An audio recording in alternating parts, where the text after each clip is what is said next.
October 1888. The notice was delivered by a boy of no more than 17, his face a mask of nervous politeness.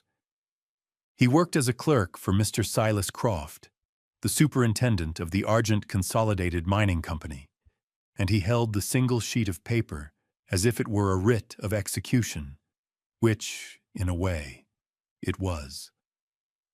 Elspeth Vance took it from him on the porch of the small clapboard house that had been her home for 6 years.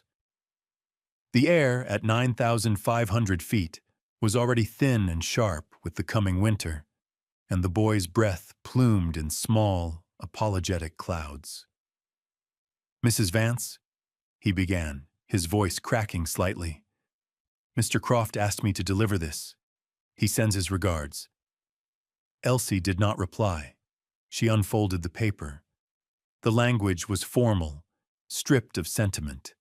It was a notice to vacate.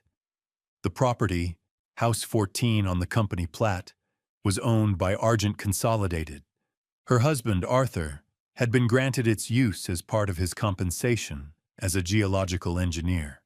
With his death in the No. 4 shaft collapse 11 months prior, her right of occupancy was terminated. The company had allowed her to remain through the spring and summer out of what the letter termed a gesture of consideration. That consideration had now expired. She was given 14 days. A final settlement of $50 would be paid to her upon surrender of the keys. The document was signed in a tidy, impersonal script by Silas Croft.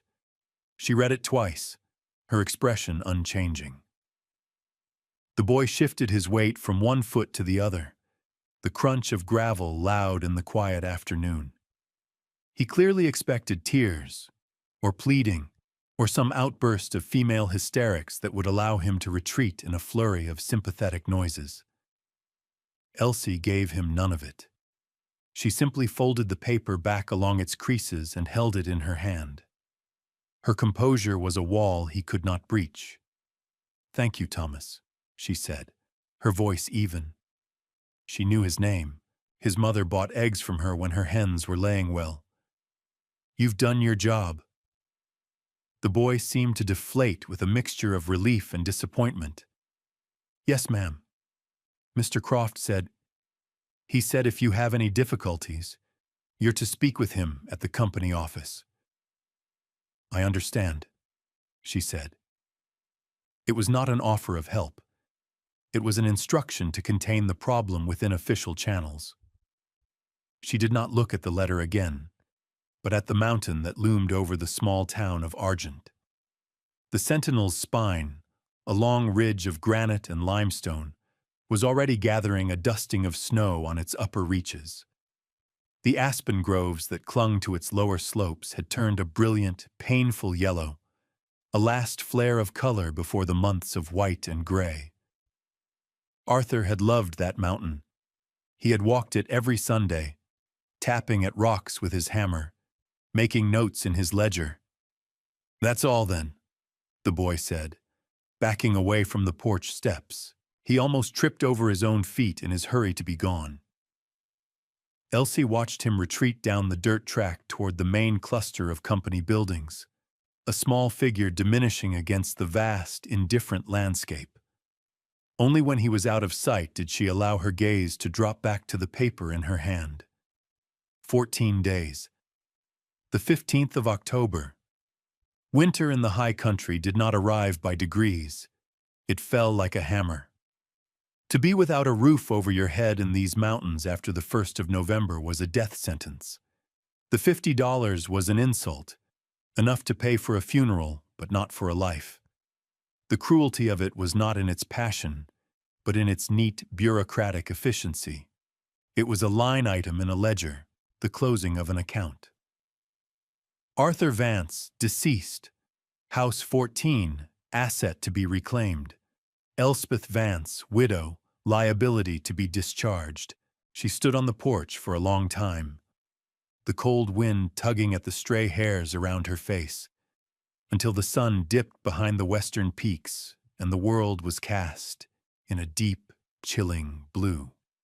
She felt no self-pity, only a cold, clarifying anger that settled deep in her bones, solid and heavy as granite. She went inside, leaving the door open for a moment to let the last of the light in. The house was 2 rooms, meticulously clean. Arthur's books were still on the shelf, his rock samples lined up on the mantelpiece. It was a house full of the quiet, intelligent presence of a man now turned to dust and memory. Closing the door, she lit the kerosene lamp on the kitchen table. The flame cast a warm, flickering glow, a small pocket of order against the encroaching dark. The notice to vacate lay on the table, a stark white rectangle in the center of the worn wood. It was a declaration of war, written on company letterhead, and Elspeth, standing in the sudden, profound silence of her empty home, understood that she had no choice but to answer it. She would not weep. She would not beg. She would calculate. That evening, Elspeth sat at the kitchen table where she and Arthur had shared more than 2,000 meals. She did not cook. She did not eat. Instead, she opened a small, cloth-bound ledger, the kind used for household accounts, and sharpened a pencil with a paring knife. On the first clean page, she wrote the date, October 1st, 1888. Then she began a bleak and honest assessment of her situation, treating her life as a set of figures to be added and subtracted. First, assets. She had, in a small tin box tucked beneath a loose floorboard, $112.40. This was the sum of her savings, accumulated from selling eggs and mending clothes for the miners' wives, supplemented by the meager amounts Arthur had been able to put aside. She added to this the $50 the company had offered, bringing the total to $162.40. It seemed a pitifully small number to stand between her and annihilation. Next, she listed her physical possessions. The furniture in the 2-room house, a bedstead, a table, 2 chairs, a washstand, was heavy and of little value. To transport it anywhere would cost more than it was worth. Arthur's clothes she had already given away to a young miner with a growing family. Her own wardrobe was sparse and practical. Her most valuable assets were Arthur's tools, a fine set of chisels, his rock hammers, a good handsaw, a shovel, and a pickaxe. These she listed with their approximate resale value, totaling perhaps $15. Then came the liabilities, the stark mathematics of survival. A stagecoach ticket to Denver, the nearest city of any size, cost $20. That would leave her with $142.40. A room in a respectable boarding house in Denver, she had heard, was $5 a week, assuming she could even find one that would take a woman of her age. She was 38 years old. She wrote the number down. 38. Not old, but no longer young. Boarding houses and factories hired girls in their late teens and early 20s. Girls who could work 14-hour days on their feet without complaint. They did not hire widows approaching 40, women whose faces were beginning to show the lines of work and worry. Women who carried the quiet grief of loss like a second shadow. She could, perhaps, find work as a laundress or a cook, but that was uncertain. And every week she spent searching for work would drain her small reserve of cash. At $5 a week for lodging and another $3 for food, her savings would last less than 6 months, and that was the optimistic projection. The one that did not account for illness or theft or the simple, grinding misfortune that so often clung to the unattached and the unprotected. She wrote down her options, numbering them in her neat, clear hand. 1. Leave Argent. Travel to Denver and seek work. High risk. Probable failure within 1 winter. 2. Remain in Argent, but where? The only lodgings were company-owned. No one would take her in. The miners and their families lived in fear of the company's displeasure. To shelter a person evicted by Argent Consolidated would be to risk their own home, their own job. 3. Appeal to Mr. Croft. Beg for an extension, for a different settlement, for mercy. She crossed this option out immediately. Her pride was a hard, unyielding thing, the last true possession she had. She would not give Silas Croft the satisfaction of seeing her humbled. He was a man who understood numbers, not mercy. To him, she was a cost to be eliminated. She sat back in her chair, the pencil still in her hand. The numbers on the page were clear and unforgiving. They described a box, a trap with closing walls. The town of Argent, which had been her home, was now hostile territory. The community she had served in small ways, with her eggs, her needle, her quiet presence, would turn its back. They had their own families to protect, their own narrow margins of survival. She could not blame them. The company was the sun around which their small lives orbited, and it could burn them as easily as it was now burning her. The silence in the small house deepened.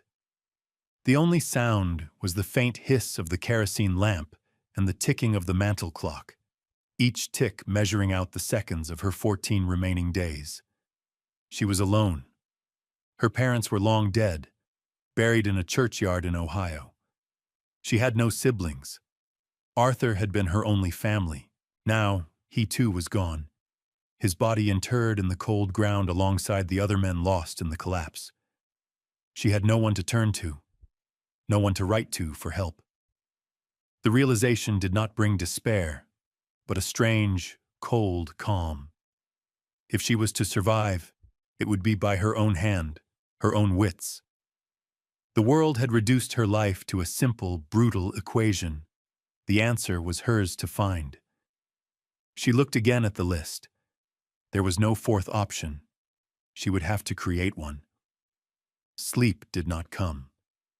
The numbers from her ledger seemed to be branded on the inside of her eyelids. After hours of staring into the darkness, listening to the wind rise outside, she got up. She lit the lamp again and went to the large wooden trunk at the foot of her bed. It held Arthur's personal effects, the things she hadn't been able to part with. His spare coat, a few worn shirts that still smelled faintly of him, and at the very bottom, his books. Not the printed geology texts on the shelf, but his field books. There were 6 of them, leather-bound journals filled with his precise, angular handwriting and meticulous sketches. He had documented every ridge, every outcrop, every fault line within a 10-mile radius of Argent. For Arthur, the landscape was not just scenery. It was a text to be read, a complex story written in stone. Elsie sat on the floor, the books piled around her, and began to read. It felt like a conversation with her husband, a final consultation. She ran her fingers over the pages, over the drawings of rock strata and mineral veins. She found the entry in the 3rd volume, dated July 12, 1887, a warm, clear day she remembered well. They had taken a walk together up the lower slopes of the Sentinel's spine. He had wanted to show her a peculiar formation. The page was dominated by a detailed sketch of a limestone outcrop, heavily weathered and flanked by granite. He had drawn it from a dozen angles, with measurements and annotations. Hidden behind a thicket of mountain laurel and scrub oak, he had sketched a dark opening, a fissure in the rock. Beneath the drawing, his notes were characteristically precise. Karst formation in otherwise solid granite upthrust. South-facing fissure, approximately 3 feet high, 2 feet wide at entrance, appears stable, interior dry, protected from prevailing northwesterly winds. Southern exposure provides maximum solar gain, a significant thermal advantage at this altitude, 9,800 feet. Floor shows evidence of animal use, but no signs of recent habitation. Possible old prospecting claim, sealed by subsequent rockfall at rear of initial chamber. The limestone is soft enough to be worked with hand tools, worth investigating further. She remembered that day. He had pushed aside the branches to show her the opening. "A place like this, Elsie," he had said, his voice thoughtful, "is a gift from the mountain. It stays warmer in winter and cooler in summer. The rock holds the sun's heat. It's a natural shelter." At the time, it had been a simple lesson in geology, another glimpse into the way her husband's mind worked. She had filed it away as a pleasant memory, a moment of shared discovery on a summer afternoon. Now, his words returned to her with the force of prophecy. A gift from the mountain, a natural shelter. Arthur had not been a religious man, but he had a deep and abiding faith in the logic of the earth. He had left her not money nor property, but something far more valuable: knowledge. He had left her a map. He had, without knowing it, prepared her for this exact moment. This was his inheritance. She held the journal to her chest. The worn leather was cool against her skin. For the first time since the boy had delivered the notice, she felt a flicker of something other than cold resolve. It was not quite hope, but it was a possibility, a fourth option that had not been on her list. The plan that began to form in her mind was audacious, desperate, and perhaps insane. But it was hers. It was a path forward, a way to answer the company's cold calculation with a fierce and cunning geometry of her own. She would not be evicted. She would move. She would take the inheritance Arthur had left her and dig herself into the side of the mountain. She would survive the winter not in spite of the wilderness, but by becoming a part of it. The next morning, before the sun had fully risen over the eastern peaks, Elsie was moving. She packed a canvas sack with a loaf of bread, a canteen of water, a ball of twine, and one of Arthur's smaller rock hammers. She dressed in her sturdiest boots and a worn wool coat. She did not look back at the small house as she left. It was already a place of the past. Her focus was on the mountain. The 2-mile walk to the location Arthur had marked was a steady, lung-burning climb. The trail was little more than a game path that wound its way up through stands of ponderosa pine and groves of skeletal aspen. The air grew thinner, colder, the silence broken only by her own breathing and the occasional call of a jay. She moved with a steady, unhurried pace, the way Arthur had taught her, conserving her energy for the work ahead. At approximately 9,800 feet, just as his journal described, the terrain shifted. The soil grew thin, giving way to weathered granite outcrops and patches of limestone that looked like old, cracked bone. She found the thicket of mountain laurel, its leathery leaves still green against the encroaching autumn brown. Just behind it, obscured by a tangle of scrub oak, was the fissure. It was exactly as Arthur had sketched it, a dark, unassuming slit in the rock, easily missed by a casual observer. The entrance was low, requiring her to get on her hands and knees. She hesitated for only a moment, then pushed aside the branches and crawled inside. The air within was still and cold, with the clean, mineral scent of dry earth and stone. After her eyes adjusted to the dim light filtering through the entrance, she could see the shape of the chamber. It was larger than she had imagined. The floor was mostly level, a mix of dirt and gravel, sloping gently downwards from the entrance, which would ensure good drainage. The ceiling, a rough vault of limestone, was high enough for her to stand upright in the center, perhaps 7 feet at its peak. She paced it out. roughly 10 feet wide and 12 feet deep. It was not a cave so much as a hollow, a natural room carved into the mountain's flank. She took out Arthur's rock hammer and tapped the walls, listening to the sound. The granite sides were solid, ringing with a dull thud. The back wall, as he had noted, was limestone, and it produced a softer, more hollow sound. This was the wall he had suspected was a seal. The entire structure felt immensely solid, protected by the mass of the mountain itself. It was dry, no sign of seeps or dampness on the walls or ceiling. A thin crack high up near the back wall seemed to provide natural ventilation, drawing air through the space. Most importantly, the entrance faced due south. Even now in the early morning, the sunlight was beginning to touch the rocks around the opening, and she could feel a faint warmth radiating from them. In the depths of winter, the low southern sun would shine directly into the mouth of the chamber for several hours a day. The granite and limestone would absorb that heat, thermal mass, Arthur had called it, and radiate it back out through the long, cold night. The shelter was a piece of natural engineering, a passive solar structure designed by geological forces over millennia. She stood in the center of the chamber, turning in a slow circle. This could work. This could actually work. It was a desperate gamble, but it was founded on sound principles, on the knowledge her husband had so carefully gathered. This was not a hole in the ground. It was a foundation. It was a place to make a stand.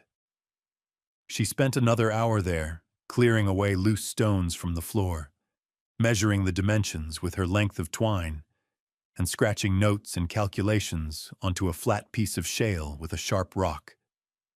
By the time she crawled back out into the daylight, her mind was no longer occupied with the injustice of the eviction notice. It was filled with plans, with the practical problems of construction and logistics. How to build a door, where to place a stove, how much firewood would be needed. The fear and anger had been burned away by the cold fire of purpose. Elsie walked back down the mountain, her steps lighter than they had been on the ascent.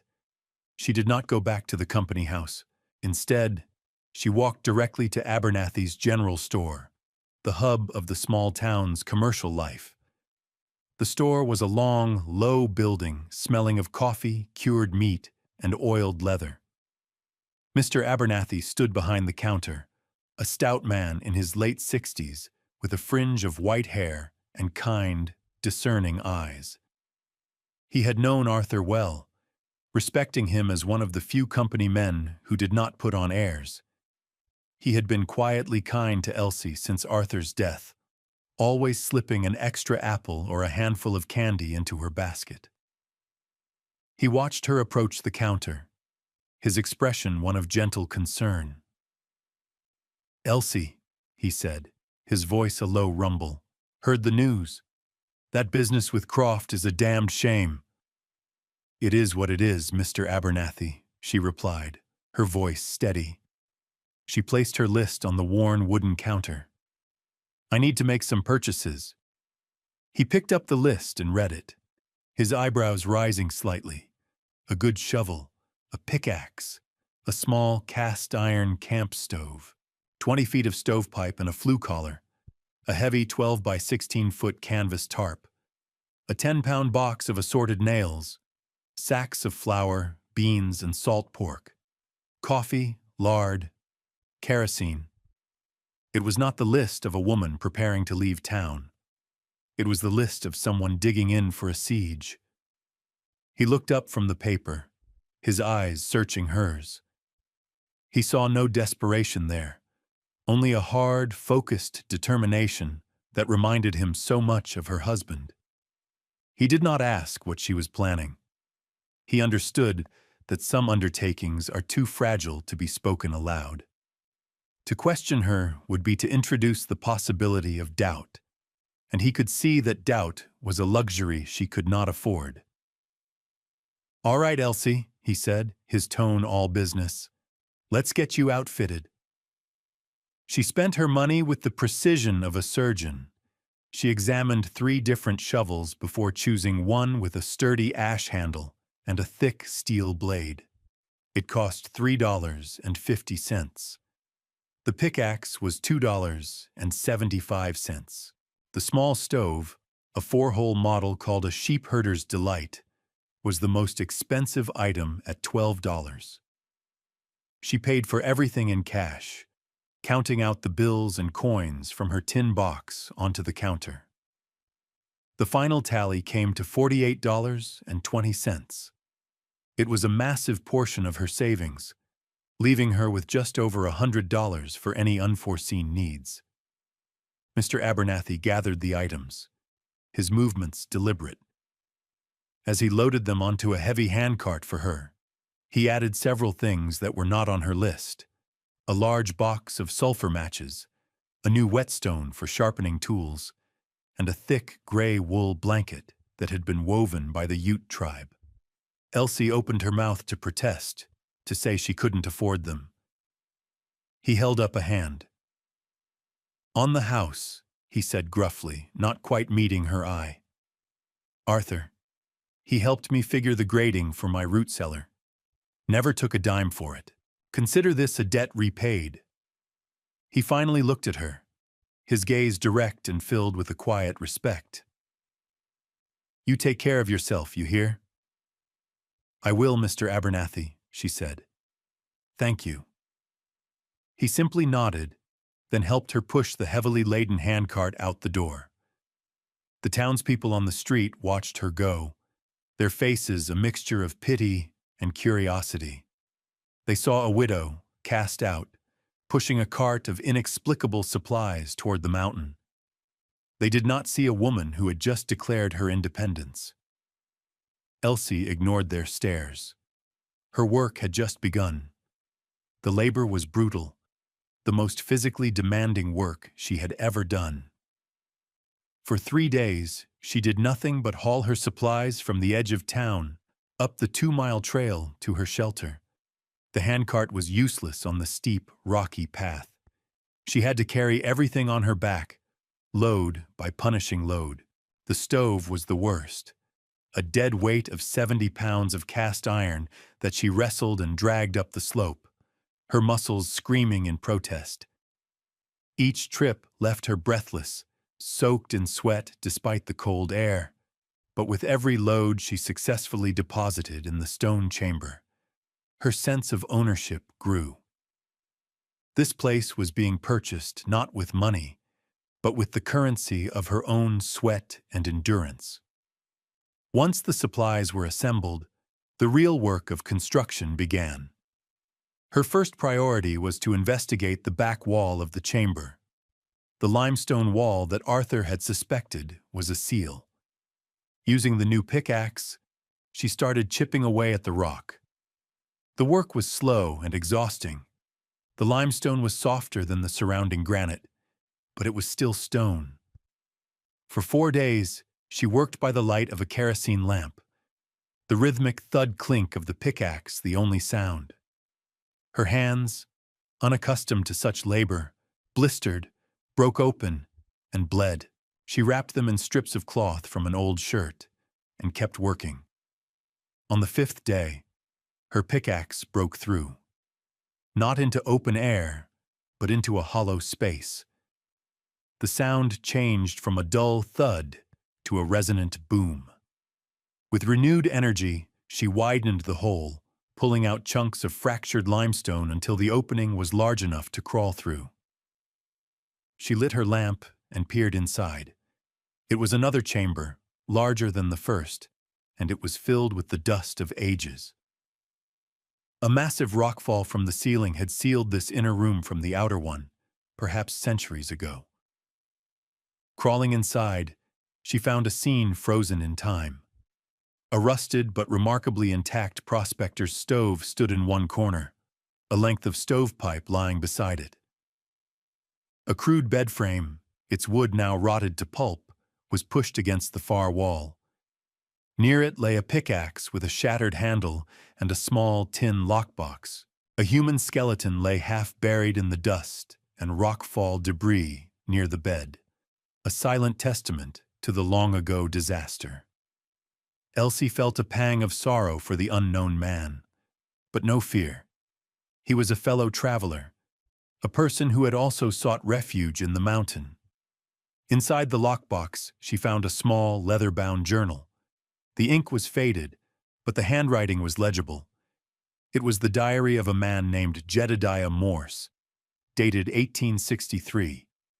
He had come west to prospect for gold, but had holed up in this cave to avoid being drafted into the Union Army during the Civil War.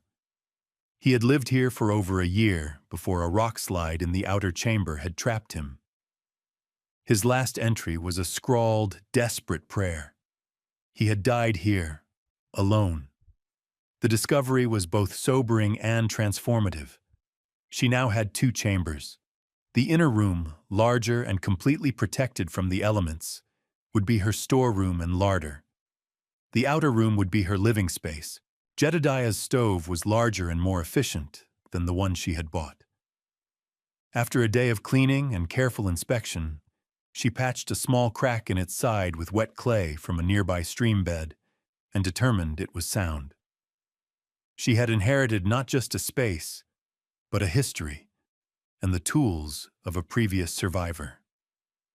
Her next task was to secure the entrance. She spent a week gathering flat, manageable pieces of granite from the slope outside her cave. Using the principles of dry stack masonry that Arthur had once explained to her, she began building a low wall across 2/3 of the entrance, leaving an opening for a door. She lifted and placed each stone with care, fitting them together like a puzzle, using smaller stones to chink the gaps. The wall rose slowly, a testament to her patience and strength. It was 4 feet high and 2 feet thick, a formidable barrier against the wind and driving snow. For the door itself, she built a frame from the straightest aspen limbs she could find, lashing them together with twine and securing them with nails. She stretched the heavy canvas tarp over this frame, pulling it taut and nailing it down. With leather scraps for hinges and a carved wooden latch, she hung her new door in the opening. It was crude, but it was solid. When she pulled it shut for the first time, the chamber was plunged into a deep, comforting quiet. The howl of the wind reduced to a distant whisper. Her final and most crucial task was firewood. She knew from her years in Argent that a high-country winter could consume a staggering amount of fuel.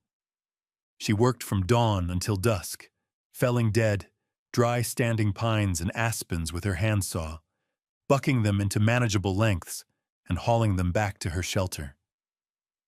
She stacked the wood in the inner chamber, organizing it by size and type: pine for quick, hot fires to warm the space in the morning, aspen and oak for slower, longer-burning coals to last through the night. When she was done, the entire back wall of the inner chamber was a solid mass of neatly stacked firewood, a bulwark of BTUs, a promise of warmth against the coming cold. It was the most beautiful thing she had ever built. The first test came in the second week of November. A storm rolled in from the northwest, a wall of bruised purple clouds that swallowed the peaks and descended upon the valley. The temperature plummeted from a mild 30 degrees to 10 below zero in less than 12 hours. The wind rose to a steady, shrieking gale, driving a blinding curtain of snow before it. In the town of Argent, people huddled in their drafty clapboard houses, stuffing rags into window cracks and feeding their stoves constantly. Elsie was sealed inside her fortress of stone. She woke that first morning to a world transformed. The only light in her chamber came from the flickering flames in Jedediah's old stove. The wind howled outside, but her canvas door barely trembled. The thick stone walls absorbed the sound, creating a profound sense of security. She lit her kerosene lamp and began her daily routine, a ritual of survival she had already perfected. First, the stove. She opened the firebox, the cast iron radiating a steady, life-giving heat. The coals from the oak logs she had banked the night before were still glowing. She added 2 pieces of dry pine, which caught immediately, and then 2 larger pieces of aspen. Within minutes, a steady, efficient fire was burning. She placed a pot of water on to boil for coffee. Next, she checked the temperature. She had hung a small thermometer, another of Arthur's tools, on the wall. It read a steady 55 degrees. Outside, the world was a maelstrom of ice and wind at 10 below. Inside her shelter, buffered by feet of earth and rock, it was warmer than her old company house had ever been on a winter morning. The thermal mass of the mountain was working, holding the previous day's solar gain and the stove's heat, bleeding it back into the space slowly and evenly. She prepared her breakfast with meticulous care. A small portion of salt pork fried in a pan, a cup of boiled beans, and a mug of strong black coffee.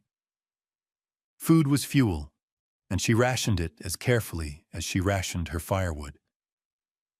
After she ate, she made an entry in Arthur's journal in the blank pages at the back. She had started a new log. November 12th, 1888. First winter storm. Temperature outside estimated minus 10 degrees Fahrenheit. Temperature inside 55 degrees Fahrenheit. Wind northwest 40 to 50 miles per hour. Wood consumption, 4 logs overnight, 4 logs morning. Rations stable. Shelter is holding. It is warm and dry. The storm raged for 3 days. Snow piled up against her door, not as a threat, but as a blessing. It drifted over the entrance, creating a natural tunnel that provided yet another layer of insulation. To go outside, she had to shovel her way through a narrow passage, emerging into a world of blinding white. The snow was 4 feet deep on the level ground and drifted much higher.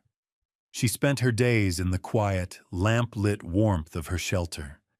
She mended her clothes, sharpened her tools, and read from the one book she had brought with her, a copy of Shakespeare's plays.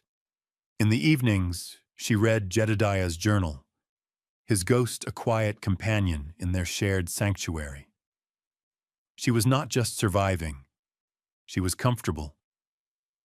The systems she had put in place, the dry stack wall, the insulated door, the efficient stove, the well-managed woodpile, the natural thermal properties of the rock itself, were all working in concert.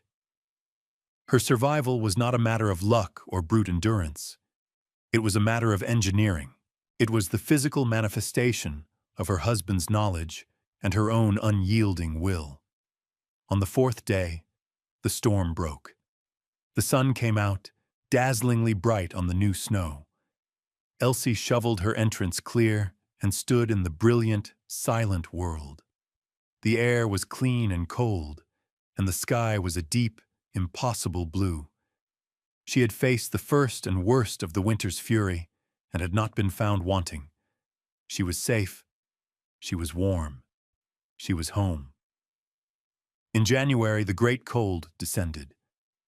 For 2 weeks, the temperature in Argent never rose above 0, and at night it plunged to 30 and even 40 below. It was a dry, merciless cold that found every crack in every wall, that froze water in buckets indoors, and made the simple act of breathing an agony. The town hunkered down, a pall of wood smoke hanging heavy and motionless in the frigid air. Fuel became a critical issue. Woodpiles, left exposed, were frozen solid, the logs brittle and difficult to burn. Many families, having underestimated the severity of the winter, began to run low. Mr. Abernathy, his mind troubled by thoughts of the widow on the mountain, finally decided he had to check on her. He bundled himself in his thickest coat, wrapped his face in a wool scarf, and made the difficult trek up the snow-packed trail, his snowshoes sinking with each step. He followed the thin, steady plume of smoke rising from her hidden stovepipe. When he arrived, he was astonished. He had expected to find a woman barely clinging to life in a miserable hovel. Instead, he found a scene of remarkable order and warmth. Elsie's shelter was a small island of comfort in the frozen world. The snow tunnel leading to her door kept the worst of the wind at bay.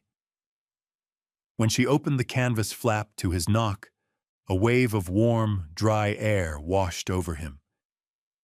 Inside, the chamber was a steady 60 degrees, lit by the warm glow of her lamp and the fire in the stove. Her massive woodpile was visible in the inner chamber, dry and perfectly organized. She offered him a hot cup of coffee, and he accepted gratefully, his half-frozen fingers wrapping around the warm tin mug. He told her the news from town, of the sickness and the struggle, the dwindling supplies. He had brought her a sack of fresh ground coffee and a small wheel of cheese, refusing any payment. He looked around the shelter, at the solid stone walls, the neat shelves she had carved into the limestone, the general air of competence. "By God, Elsie," he said, his voice filled with awe, "you've built yourself a better home than any in Argent." His visit was the beginning. Word of the widow in the rock and her warm, efficient shelter spread through the suffering town. The first to seek her out was Sarah Gable, another widow from the mine collapse, whose small shack at the edge of town was notoriously drafty. She arrived with her 2 young children, their faces pinched and blue with cold. She had run out of dry firewood. Elsie did not offer charity, which she knew would only wound the other woman's pride. She offered knowledge. She gave Mrs. Gable a hot meal and sat her children by the stove. Then she took out a piece of shale and with a shard of limestone drew a diagram. She explained the principles of a windbreak, showing her how to build a simple wall of snow and rock around her door. She taught her how to bring a day's worth of wood inside each evening to dry by the fire for the next morning. She explained how banking the fire with slow-burning hardwoods could make it last through the night. Finally, she gave her an armload of her own seasoned pine. "To get you started," she said simply. Sarah Gable left not just with firewood, but with a strategy. Within days, others followed. A miner whose wife was sick with pneumonia came seeking advice on how to keep their room at a constant temperature. A young couple with a newborn baby asked how she kept her shelter so free of smoke and drafts. Elsie taught them all. She became an unlikely consultant on the physics of warmth, the engineering of survival. She drew diagrams of stovepipe installation, explained the importance of ventilation, and demonstrated how to stack a woodpile for optimal drying. She gave freely of her knowledge, the inheritance from Arthur now passed on to the very community that had allowed her to be cast out. She did not do it out of forgiveness, but out of a deeper, more practical empathy. She understood their desperation because she had faced it herself and overcome it. In the heart of that brutal winter, the woman who had been deemed a disposable liability had become the town's most valuable resource. In late April, as the snows began to recede and the first signs of spring appeared on the south-facing slopes, a man arrived in Argent who was different from the miners and merchants. He was Dr. Alistair Finch, a geologist with the United States Geological Survey, a man in his early 50s with a tweed jacket, a neatly trimmed beard, and an air of quiet, academic authority. He was in the region to survey mineral claims and to update the federal government's topographical maps. Finch had in his possession copies of several professional papers written by an engineer named Arthur Vance. He admired the man's work. It was precise, insightful, and showed a profound understanding of the region's complex geology. In Argent, while inquiring about Vance, he was told the tragic story of his death and the subsequent fate of his widow. The townspeople spoke of her with a new, grudging respect, telling him the story of the widow in the rock who had survived the great cold. They told him how she had taught them to weather the winter. Intrigued by this story of resilience and by his professional respect for her late husband, Finch decided to seek her out. He found her not in her shelter, but outside, turning over a small patch of soil she was preparing for a garden. She greeted him with a reserved composure, her hands stained with dirt. She was wary, but when he mentioned Arthur's name and spoke of his work with genuine admiration, she relaxed slightly. She agreed to show him what she had built. Finch was not a man easily impressed, but as he crawled through the entrance and stood in her stone chamber, he was silent for a long time. He was not seeing a crude survivalist's hovel. He was seeing a masterful work of applied science. He ran his hand over the dry stack wall. "Excellent craftsmanship," he murmured. "No mortar, but perfectly stable." He noted the southern exposure, the ventilation crack, the positioning of the stove for optimal heat convection. This is a remarkable example of passive solar design and the use of geothermal stability, he said, more to himself than to her. Whoever built this had an intuitive grasp of thermodynamics. "My husband taught me," Elsie said quietly. "He understood how the earth works." She showed him Arthur's journal, open to the page with the sketch of the fissure. Finch read the notes, his eyes lighting up with professional excitement. "Of course," he said. He saw the potential immediately, the thermal advantage. Brilliant. Then she showed him the inner chamber and told him the story of Jedediah Morse, producing the Civil War-era journal. Finch's excitement grew. This was not just a geological curiosity. It was a site of historical significance. He spent 2 hours with her, taking precise measurements, making sketches in his own notebook, and asking her detailed questions about her construction methods and her daily routines during the winter. He did not treat her as a desperate woman, but as a colleague, an expert in her own right. His respect was not a kindness. It was a professional recognition of her competence. "Mrs. Vance," he said as he prepared to leave, his tone serious. "What you have done here is more than just survive. You have homesteaded this land. By right of improvement and habitation, you have a legal claim to it.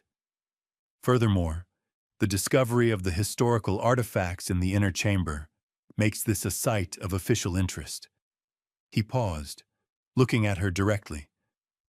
"The Argent Consolidated Mining Company evicted you from a house they owned. But this house you built yourself, from the mountain itself. It is yours by a more fundamental law." He told her he would be filing an official report with the Federal Land Office. He would document her improvements, register her claim, and formally note the historical significance of the site. His testimony, as a representative of the federal government, would carry significant legal weight. He was not rescuing her. He was translating her work, her labor, her intelligence, her resilience, into a language the outside world, the world of laws and deeds and titles, would be forced to understand and recognize. The expert's validation was not what gave her work value. The warmth through the winter had already done that. But it was the key that would unlock the door to a final, public reckoning. Dr. Finch's report, submitted to the Department of the Interior and copied to the state authorities in Denver, landed with the force of a well-placed dynamite charge. It was a dry, factual document, but its implications were explosive. He detailed the remarkable vernacular architecture and applied geological principles of Elsie Vance's shelter. He documented her discovery of Jedediah Morse's remains and journal, formally establishing the site's historical value. But he did not stop there. In his preamble, he coolly noted the circumstances that had led to Mrs. Vance's extraordinary undertaking. Her eviction by the Argent Consolidated Mining Company following the death of her husband in a mine collapse that was, itself, a matter of public record. The report created a quiet but unstoppable chain reaction. A journalist in Denver got hold of the story and wrote a feature for the Rocky Mountain News under the headline, "Widow evicted by mining giant builds superior home in mountain, survives brutal winter while town shivers." The story, picked up by papers back east, was a public relations disaster for Argent Consolidated. The company, which prided itself on its modern, benevolent paternalism, was portrayed as a heartless corporation that cast widows out into the snow. The federal investigation that followed was swift and thorough. Finch's report had given it teeth. Investigators re-examined the number 4 shaft collapse, finding evidence of negligence and cost-cutting measures that Arthur Vance had reportedly warned his superiors about. Silas Croft, the superintendent, was found to have ignored those warnings. He was quietly dismissed, his career ruined. Faced with a federal inquiry, potential lawsuits, and a cascade of negative press, the board of directors of Argent Consolidated moved to contain the damage. Their lawyers traveled to Argent and, with Dr. Finch acting as an informal mediator, met with Elsie Vance. They did not meet her in a corporate office, but at the entrance to her stone shelter. They offered her a formal apology and a settlement. It was not $50. It was $5,000, a sum that represented more than 10 years of her husband's salary. Furthermore, they offered her the legal deed to a 20-acre plot of land surrounding her shelter, encompassing that entire section of the Sentinel's spine. Elsie listened to the offer without expression. She did not rail against them for the injustice they had done her. She did not celebrate her victory. She simply accepted the terms with a quiet, powerful dignity. The reckoning was not triumphant. It was transactional, as cold and administrative as the original eviction notice had been. The company also established a small pension fund for the other widows of the number 4 collapse, a move that salvaged some of their tarnished reputation.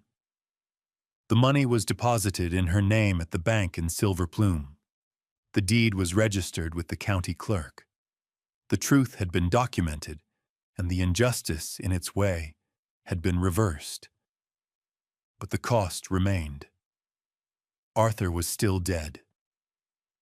The months of back-breaking labor and profound loneliness were gone forever.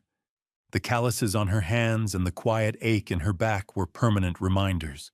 With a portion of the settlement, she bought a small, well-built house in the town of Argent, a place with glass windows and a proper door. It would be her concession to the harshest months of winter, a base of operations. But she did not abandon her shelter on the mountain. It remained her true home. The script of her life closed not with a wedding or a departure, but with a quiet coda of self-reliance. The final scenes of her story would show her, in the warm light of a late summer afternoon, methodically restocking the inner chamber of her stone shelter. She sawed and split firewood, stacking it with the familiar, satisfying precision she had mastered. She brought up sacks of flour and beans, cans of coffee and peaches, lining them up on the stone shelves she had carved. The shelter was not a relic of a desperate time. It was a part of her, a statement of her own sovereignty. She had not been rescued. She had rescued herself. The world had tried to erase her, to write her off as a liability. She had answered by carving a permanent and irrefutable existence for herself out of the rock of the earth. The shelter remained hers, kept ready, a silent testament to the woman who had faced the cold, the cruelty, and the calculation, and had met them all with her own.